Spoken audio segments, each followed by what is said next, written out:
A blessed day, brethren. This is Jovi Villanueva Binaya. You are listening to the Word for the Season series of the Jesus is Lord Church Worldwide podcast. Thank you for joining us as we meditate on God's timely message for us today.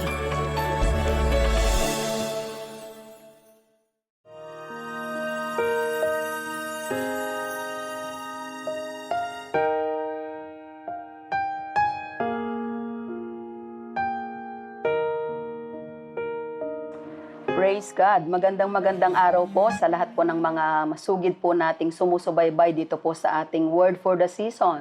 Ang Diyos po natin ay patuloy na nagpapahayag sa pamagitan po ng kanyang mga salita. Kaya isa pong karangalan at opportunity, minsan pa ang ibinigay ng Panginoon sa atin para tayo ay matuto at makapag-aral ng kanyang buhay at makapangyarihang salita. Gusto ko pong i-share sa inyo ang isang katuruan na may pamagat na Delight in God's Word na makikita po natin sa Psalm chapter 1 verses 1 to 3. Nais ko lamang pong basahin. Sabi dito, "Great blessings belong to those who don't listen to evil advice, who don't live like sinners, and who don't join those who make fun of God." Verse 2, "Instead, they love the Lord's teachings and think about them day and night." Verse 3, "So they grow strong like a tree planted by a stream, a tree that produces fruit when it should and has leaves that never fall. Everything they do is successful, and the Lord will bless the very reading of His Word." Dito po ay makikita natin ang isang pangako ng ating Panginoon sa mga tao na ang kanilang pagnanais, ang kanilang kaligayahan ay bulay-bulayin ang kanyang buhay at makapangyarihang salita. Ano nga po ba ang ating pagtingin o pagtanaw sa salita ng Panginoon? Tayo po ba ay natutuwa na basahin ang Biblia? Are you excited to read the Word of God? Are you excited always to listen to the very message, to the very preaching of the Word of the Lord? Yan po bang ating pakiramdam? Kasi po dito ay ipinapakita ng Book of Psalms, chapter 1, verses 1 to 3, ang mga bagay na pwede po nating maranasan kapag tayo po ay sobrang nagmamahal sa salita ng ating Panginoon. Meron po kasing ibang tao, they are saying that they love the Lord, but they don't have the interest, time to spend reading the Word of God. So napakahalaga na ito pong salita ng Diyos na ito ay ating binabasa. Ang ibig sabihin po ng salitang delight means to find great pleasure in something to the point where you are longing for it constantly with joy and with excitement. So ang ibig sabihin nito ay talagang hinahanap-hanap mo ang salita ng ating Panginoon. Yung bang sa isang maghapon kapag hindi ka po nakapagbasa ng salita ng Diyos, parang may kulang, parang something is lacking, parang ikaw ay nanlalata, parang ikaw ay nanghihina, sapagkat totoo nga po na ang salita ng ating Panginoon ay alam nating buhay. Ang salita ng Diyos ay buhay, hindi lang siya nagbibigay buhay, kundi buhay po talaga ang salita ng Panginoon. Sabi ni Jesus in John chapter 6 that the words that I speak, they are spirit and they are life. So, para maranasan po natin ang tunay na kaligayahan sa buhay na ito, maranasan natin ang tunay na pagpapala, ay napakahalaga yung sinabi po ng psalmist that we should delight in the law of the Lord. Dalawa po yung approaches natin sa salita ng Panginoon. Whether ikaw ay natutuwa ba o binabasa mo ang salita ng Panginoon na parang wala lang, parang out of duty while you are reading the Word of God. Kaya nga po, napakahalaga na alam natin kung paano ang ating pagturing o yung treatment sa salita ng ating Panginoon. To experience true happiness, to be blessed of God, we need to delight. We need to delight in the law of the Lord. God does not say here that you will be blessed if you appreciate His Word, nor if you merely respect it. No, we are to delight in it. So hindi po sinabi na i-appreciate mo lang o i-respect mo lang ang Word of God, but you need to delight in the Word of God. Ano po? At makikita po natin ang pangako ng Panginoon that you will become a blessed person. Great blessings belong to those who delight in the word of the Lord. So, ang isang lalaki, ang isang babae po na totoong nagmamahal sa salita ng ating Panginoon ay mapalad, masasabing mapalad. Lalo na po sa panahong ito ng pandemic, na nandyan po ang lahat ng klase ng mga alalahanin at problema sa ating kapaligiran. Napakahalaga na alam natin kung saan tayo kukuha ng ating lakas, alam natin kung saan tayo babaling, at kukuha ng joy, no? Kasi ang salita ng Diyos ay nagbibigay ng joy. And affection and delight in God and His Word drives out affection for sin. Ito pong isang maganda. Kapag andun po yung ating delight, yung ating affection sa salita ng Panginoon at sa Panginoon, mawawala yung affection mo sa kasalanan. Ano po? Ikaw ay mapapalayo yung iyong affection at saka attention, mawawala ho yun sa kasalanan. Kaya napakahalaga na ang tao ay patuloy na lumalakad ayon sa salita ng ating Panginoon. Basahin ko lang sa Tagalog yung binasa natin sa Psalm chapter 1 verses 1 to 3. Mapalad ang taong hindi lumalakad sa payo ng masama, ni tumatayo man sa daan ng mga makasalanan, ni umuupo man sa upuan ng mga manunuya, kundi nasa kautusan ng Panginoon ang kanyang kagalakan, at nagbubulay-bulay araw at gabi sa kanyang kautusan. So yan po ang sinasabi ng Tagalog na Biblia. So marami pong Kristiyano, maraming tao po dahil sa hindi binubulay ang salita ng Panginoon, mas madalas pong mapahamak, mas madalas pong matangay ng kasalanan, mas madalas pong maanyayahan at masila ng kaaway dahil nga po nineneglect ang pagbabasa o ang pag-aaral ng salita ng ating Panginoon. Hindi natin pwedeng sabihin, busy ako pastora o marami akong ginagawa. I have so many things to do. Paggising ko pa lang sa umaga, work from home ako, ang dami ko ng assignment, ang dami ko ng trabaho, ang dami kong undertaking hanggang gabi na ito. Pero alam po nating lahat na hindi natin makakaya ang lahat ng ating trabaho sa buong maghapon. We cannot really fulfill our duty, our task, our every endeavor victoriously and successfully kapag kinaligtaan po natin ang salita ng ating Panginoon. So we need to remember, we need to make time, we need to spend time in reading the Word of God. Remember that it's a matter of spiritual life and death. Life and death po ito, Kaya mahalaga na ating binabasa ang salita ng Panginoon. Sa verse 1, makikita natin that seeking God's counsel and advice will bring blessings. Sa verse 1, and delighting in the Lord and meditating on God's word day and night has 4 promises from God. Sa verses 2 and 3, ang nais ng ating Panginoon ay atin itong bulay-bulayin, meditate, mag-contemplate po tayo sa salita ng ating Panginoon. Delighting leads to meditation.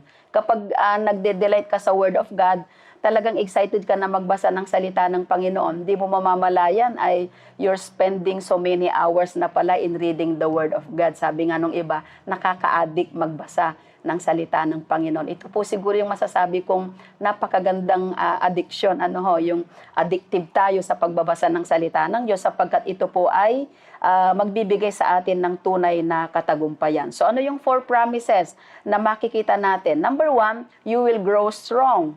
If you delight in God's Word, if you read the Word of God, you will grow strong. Katulad nung binasa natin kanina, ikaw ay lalakas, ikaw ay titibay, matutulad ka sa isang puno na naitanim doon sa tabi ng batis.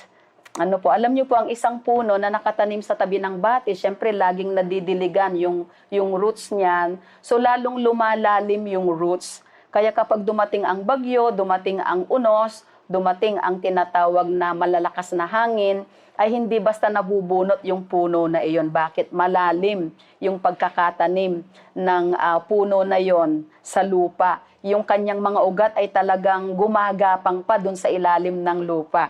Kaya makikita natin na matibay, matatag. Ganon din po ang isang Kristiyano. Ganon din po ang isang tao na ang kanyang pleasure, ang kanyang delight, ang kanyang pagnanais ay andun po sa salita ng ating Panginoon. Titibay tayo, tatatag tayo sa ating buhay bilang isang Kristiyano. Titibay tayo, tatatag sa mga pagsubok na dumarating sa buhay natin. Hindi tayo basta-basta maitutumba, hindi tayo basta-basta makakaya ng mga pagsubok at ng mga problema. God promises that you will be like a tree planted by an abundant source of water. Remember that water is always associated with life. Ano po? Ayan, alam na alam po natin lahat yan. So kapag may tubig, nasusustain yung buhay mo. Kapag may tubig, pwede kang mabuhay ng ilang araw, panahon, na kahit walang solid food. So ganun po kahalaga ang tubig. Kaya po, tumitibay ang isang Kristiyano dahil sa salita ng ating Panginoon. Remember that all living things need water to survive, and God will abundantly supply you with water so you can thrive in your life. Ano po ang ginagawa ng salita ng Diyos? God's word strengthens us.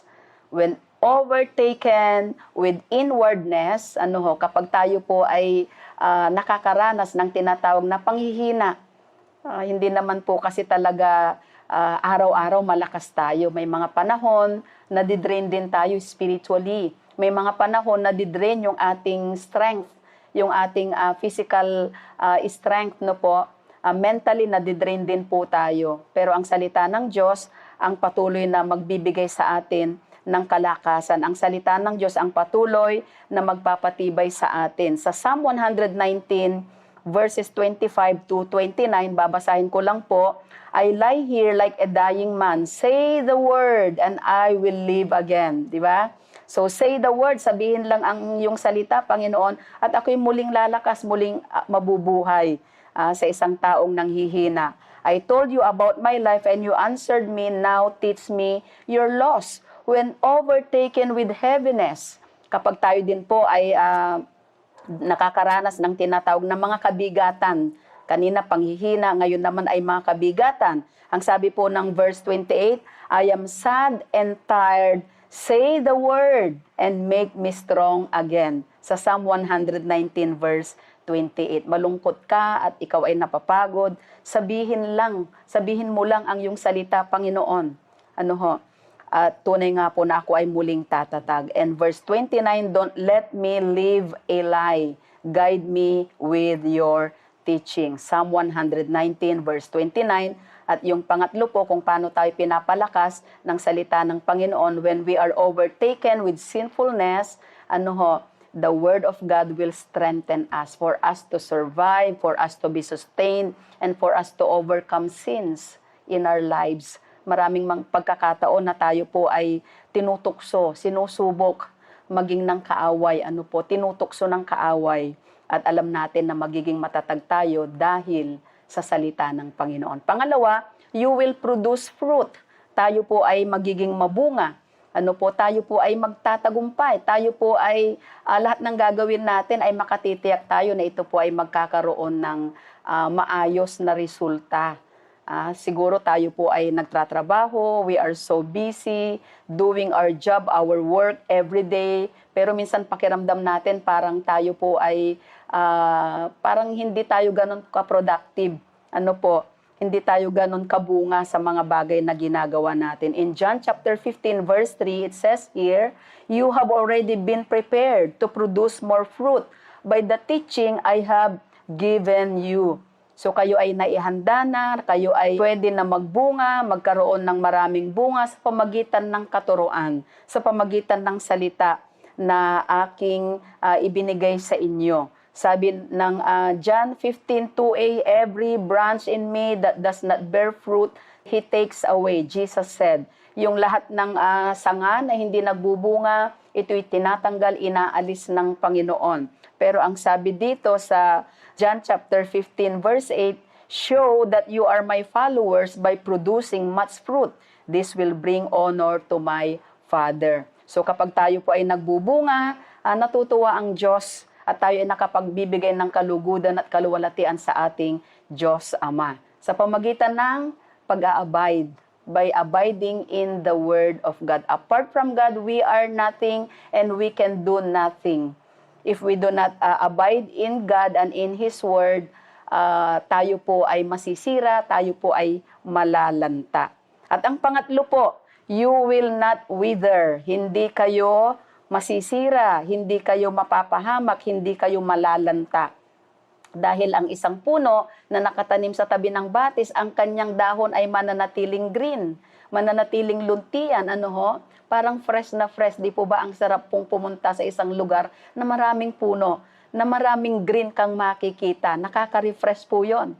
Actually, maraming negative ions po yun, kaya nare-relax ka, pati mata natin, di ba?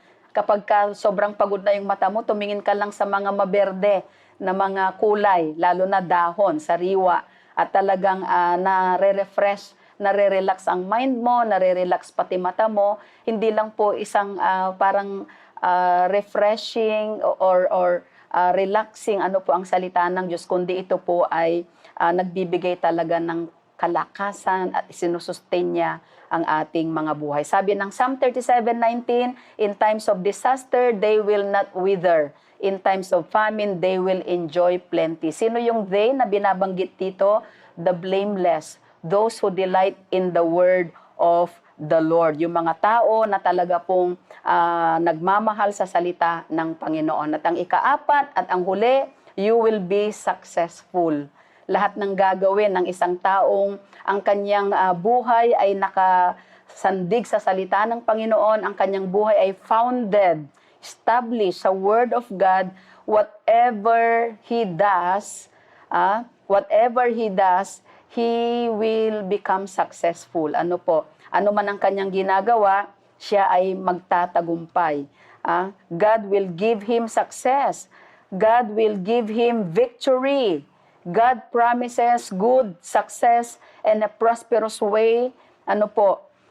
To a person who meditates on the Word of God. Ang pangako ng Panginoon sa mga taong nagbubulay-bulay ng salita ng Panginoon ay pagtatagumpay at kasaganaan ng buhay. I remember Joshua chapter 1 verse 8 na sinasabi po ng salita ng Panginoon, this book of the law shall not depart from your mouth, but you shall meditate on it day and night, that you may observe to do according to all that is written in it. For then you will make your way prosperous and you will have good success. Wala pong tao na hindi nangarap na siya'y magtagumpay. Walang tao na hindi nangarap na sumagana ang kanyang buhay. Kaya tayo nagpupursige. We're working so hard. We're doing our job well. We are so excited na mag-perform sa ating mga trabaho, sa mga businesses natin. Ay gusto natin na ito ay mag-prosper sapagkat gusto natin ng matagumpay na buhay. Gusto natin ng matagumpay na future. Ang Diyos ang nangako na ang isang susi para tayo ay magtagumpay sa bawat araw ng ating buhay is we should delight in the Word of God. Hanapin natin, bulay-bulayin ang mga salitang ito. Kaya sa oras na ito, nais ko po kayong anyayahan na magbigay ng oras, panahon sa salita ng Panginoon. You are so blessed sapagkat sa pakikinig niyo po ngayon sa ating program na Word for the Season, ay talaga pong ang Diyos ay hinihipo niya tayo from the crown of our heads to the very soles of our feet. God is touching us and God is reviving us. God is renewing our minds kapag nakakapakinig tayo ng salita ng ating Panginoon. Kaya po, nais ko na anyayahan po kayo na sumunod sa maikling prayer before I'll pray for all your needs. Ano man po ang inyong mga kinakaharap na mga pagsubok, problema, mayroon man tayong kabigatan, mayroon man po tayong mga mabibigat na mga pagsubok, alam natin na ang Panginoon ay tapat at ang kanyang salita ay totoo. So tayo po ay yumuko at pumikit, tayo po ay lumapit sa ating Panginoon. Hayaan natin na ang ating puso ay siya sa atin ng Panginoon sa pamagitan ng kanyang Spirit. Kung mayroong mga hadlang sa ating paglapit sa Panginoon, let us come to God and forsake our ways, our old ways, our sins, and let us confess them to God. So, sumunod po kayo sa maikling panalangin, sabihin natin, Ama naming Diyos na banal at makapangyarihan sa lahat. Marami pong salamat sa iyong mga salita na patuloy na nagbibigay sa akin ng liwanag, nagbibigay sa akin ng pag-asa at kalakasan. Pinapahayag ko po ang aking mga kasalanan. Patawarin niyo po ako sa aking mga kahinaan, sa aking karumihan, at aking ipinagkakatiwala sa iyo ang aking buhay. Panginoong Jesus, maghari ka sa buhay ko, sa puso ko. Tulungan mo po ako na mabuhay para lang sa inyo. Nais kong sumunod sa inyo, nais kong bigyan ka ng kaluwalhatian, nais kong maglingkod, mahalin ka, mahalin ang iyong salita, sapagkat alam ko, Panginoon, na sa iyo ang buhay, sa iyo nagmumula ang tunay na buhay, at ang pagbuhay na ipinangako mo sa amin ay isang buhay na ganap at kasiyasiya. Inaangkin ko ang kaligtasan at buhay na walang hanggan. Ito po ang aking panalangin sa pangalan ni Jesus. Ako na lamang po ang mananalangin. Dakilang Diyos, marami pong salamat sa inyo, sa iyong pagmamahal, sa iyong katapatan, sa iyong kabutihan. Thank you, Lord, for allowing us, O God, to hear your words, and thank you for the power of your word, Lord. Allow us, O Father God, to always experience you, your word, the power of your word, the life that your word brings into our lives, O God, to our hearts, to our spirits. Hayaan mo, Panginoon, na maranasan din namin ang kagalingan sa anumang sakit at karamdaman. Lahat ng may sakit, may karamdaman, Panginoon, anuman ang kanilang mga nararanasan sa kanilang physical body, may physical weakness, O God, andyan yung physical illness, Lord, lahat ng klase ng sakit ay aming pinapalaya sa kanilang buhay, sa kanilang katawang lupa sa pangalan ni Jesus. At aming inaangkin ang iyong pagpapagaling, for you said in your word, Lord, that you are our great healer, and that nothing is impossible with you. You are the God of all flesh, and there's nothing too hard for you to do, Panginoon. Maraming salamat for the miracle of healing. Thank you for your supernatural divine intervention upon the lives of your people. Ganon din ang kanilang mga financial needs, kayo ang mag-supply. Thank you, Lord, sapagkat ang pangako mo, Panginoon, you will supply all our needs according to your riches in glory by Christ Jesus. Philippians 4:19. And 3 John 2 says, I wish above all things that you may prosper, be in good health, as your soul prospers. Panginoon, nais nyo, kalooban nyo na sumagana ang buhay ng iyong mga anak. Kayo ang magbukas ng oportunidad ng trabaho, Panginoon, ng negosyo, ng kanilang pagkakakitaan, Lord, para maranasan nila ang isang buhay na masagana. Lord, complete their joy sa pamagitan ng pagbubuklod mo sa kanilang buong sambahayan ng inyong pagmamahal. Bless their family, Lord. Save their family. Redeem them, Lord, from all the works of the enemy. At kayo po ang magtagumpay sa kanilang buhay, sa kanilang pamilya. Marami pong salamat at aming inaangkin ang patuloy na pagpapala nyo sa buong JIL Church Worldwide, ang aming pong minamahal na Brother Eddie Villanueva and his entire precious family. Be closer to them, be with them, Lord, and grant them always success, and the entire JIL Church Worldwide. Ganon din ang aming bansang Pilipinas. Pagalingin niyo ang aming bayan, pagtagumpayin niyo ang aming bansa, at kayo, Panginoon, ang humipo sa lahat ng namumuno sa aming pamahalaan, sa aming bansa, mula sa national hanggang sa local government units po namin. Marami pong salamat sa iyo ang karangalan as we declare that Jesus is Lord over our beloved Philippines. Jesus is Lord all over the world. Ito po ang aming panalangin, at ang lahat ay magsabi ng Amen and Amen and Amen.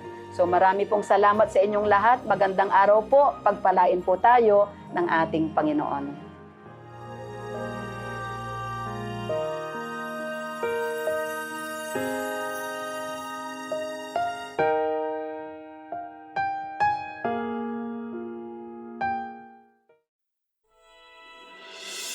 Thank you so much for listening to the Jesus is Lord Church Worldwide podcast. Please subscribe to this podcast so you won't miss a single episode. To know more about the JIL ministry, please visit jilworldwide.org. Until next time, God greatly bless you.